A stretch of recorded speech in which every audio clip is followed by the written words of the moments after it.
Welcome to the PMdistilled lessons. In this lesson, we will try to understand the scope structure, develop scope structure process of the project management body of knowledge. Now, we are still in planning. So we started with the high-level scope description, which got into the project charter. Then we got into detailed requirements collection, that is through requirements elicitation. We collected the detailed requirements. Then we analyzed the requirements, prioritized them based on risk, value, urgency, etc. Then from the requirements, the frozen requirements, we came out with the scope document, which got baselined. Then based on these things, now it is time to decompose the scope into a work breakdown structure. So here is the example of a work breakdown structure for a solar plant project.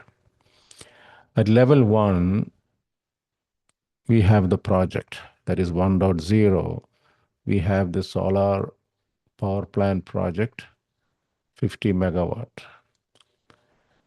Then at level 2, we have 1.0, that is project management, 2.0, that is engineering and design, 3.0, we have procurement, 4.0, construction and installation, 5.0, testing and commissioning, and 6.0, we have operations and handover. Then when we decompose it one more level, that is level 3, we have project planning and control, that is 1.2. There is a next level after 1. Then we have 1.1, 1.2, stakeholder management. And when we decompose it further to level 4, we have 1.1.1, that is project management plan. Then 1.2.1, stakeholder identification. Then 1.1.2, we have program monitoring and reporting.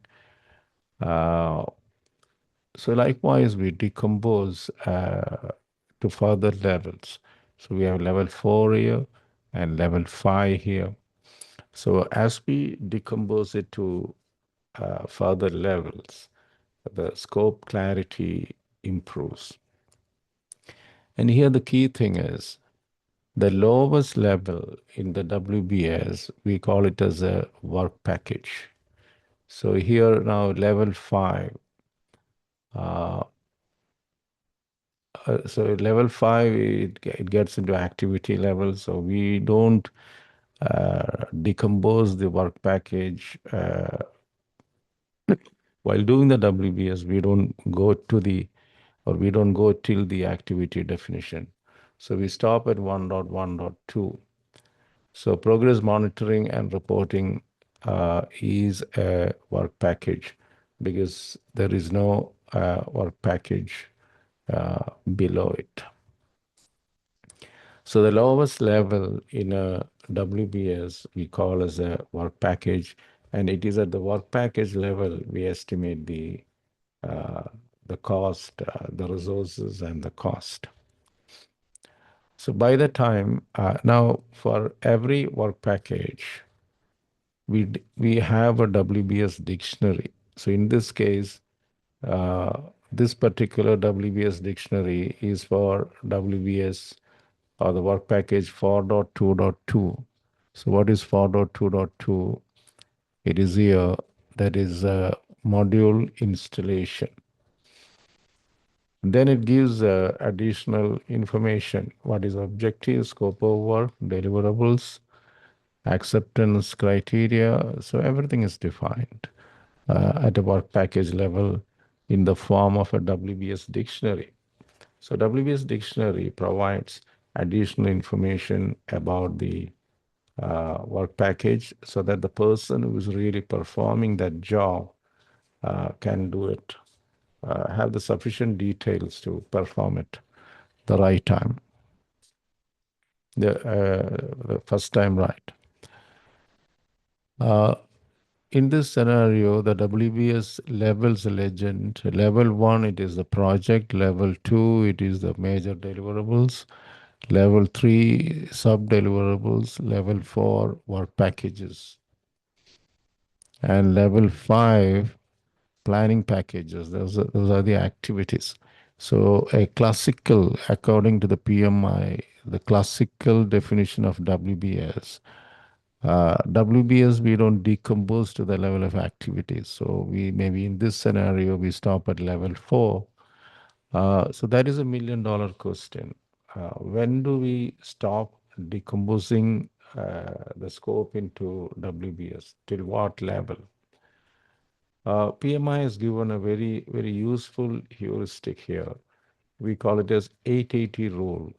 So when we keep decomposing, the work packages should be, when we reach a level where the work packages are between 8 hours and 80 hours chunks of work, 880. Smaller the project, the affinity of the work packages should be towards that 8-hour chunks of work. It could be 8, it could be 10, it could be 12, but never 80. But for large projects, we won't see variations in a day's time, etc. So work package sizing is very important. So for large projects, the affinity of the work packages will be towards that 80 hours. That means at least within 10 days time, that work package, we should know whether that work package is completed or not. In a smaller project, if we use large work packages, we will not see any variations. Similarly, in a large project, if we use very small work packages, we'll end up doing micromanagement. So that 880 rule is very useful when we really do a work breakdown structure as a practitioner. Scope structure is a hierarchical and documented representation of the total scope of work, combining both predictive elements, that is scope baseline, WBS, WBS dictionary, and adaptive elements like user stories, product backlog, etc. So if you are following Agile, we have for defining the scope, we use product backlog and user stories. If it is predictive, we have the scope baseline, WBS, and WBS dictionary. But even in Agile, sometimes people ask me, what should be the size of a user story? So typically a sprint is a very small project. So my answer to that question is a user story in an Agile project can be similar to a work package in the predictive styles. So a user story, we should be able to complete maybe in 1 or 2 days or 3 days time, because the whole sprint itself is only 30 days. So we cannot have very large user stories which will run to 15 days within a 30-day sprint. So that'll become very inefficient. Scope baseline is the approved version of the scope that serves as a reference for comparison and control, and comprises of project scope statement, work breakdown structure, and the WBS dictionary. Then this 100% rule is very important because from the requirements, we arrive at the scope document and we decompose the scope document into a work breakdown structure.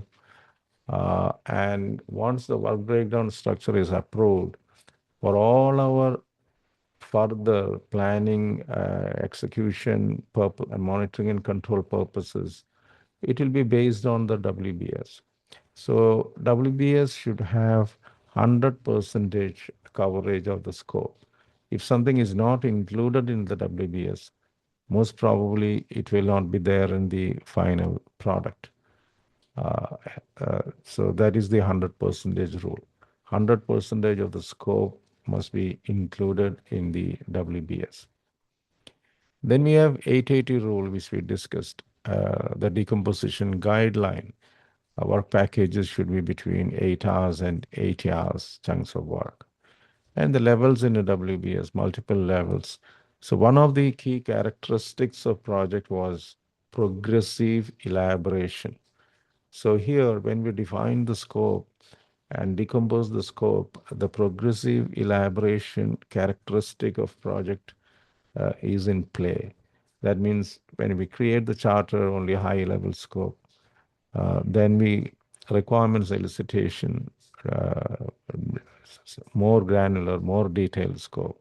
Then we define, create the scope document. Then from there, we decompose the scope into a work breakdown structure. We have more details. By the time we reach level 4, 5, we have more details, and then we have WBS dictionaries. Then the next stage is further elaboration, that is decomposing the work packages into activities, etc. Another key aspect is a work breakdown structure can be represented either as a tree structure or as a list structure. So here we saw the tree structure of the WBS for a solar power plant project, whereas here the same thing is depicted in the form of a list structure with the proper coding. Then WBS dictionary we discussed. There is no standard template for WBS dictionary. The whole objective is to provide additional information, a small description, what should be the work that must be completed prior to it and after it, the technical specifications to be followed, etc. Now that completes the work breakdown structure, and the process we elaborated now in this lesson is the develop scope structure process according to the project management body of knowledge. And once the WBS is done, we said the lowest level is the work package. So the next logical step is decomposing those work packages into activities and thus arriving at the activity list. And that is a crucial step before defining the activity sequences and developing the schedule. Somebody recently asked me, like, who will do all this work? Can the project manager do all this work? Uh, so that is why, if you take a metro rail kind of a project, minimum there could be at least 30,000 work packages. There is a planning department, and this 30,000 work package comprises of multiple contractors and subcontractors work. And there will be planning department coordinating all these things. But even if the planning department is responsible for it, the accountability still lies with the project manager. If there is an omission in the WBS and towards the end of the project, if that comes into light, definitely the project manager is accountable for it. But then there is a department, an army of people to help the project manager to get all these things defined. But maybe in small projects, maybe let's say IT projects, 10-member teams, maybe the project manager himself or herself may do all these things. But in large projects, definitely there are planning departments, and it is not very easy because there are multiple trades like electrical, mechanical, plumbing, HVAC, safety, construction, civil. So it is a complex world. So we have an army of people who is responsible to do these things.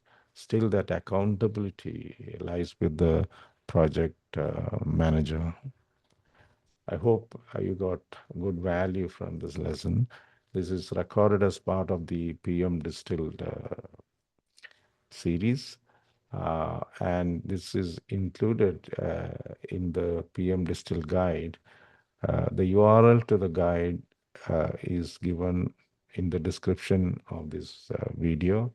It's a free resource, so you're most welcome to visit that page, corresponding page. Thank you.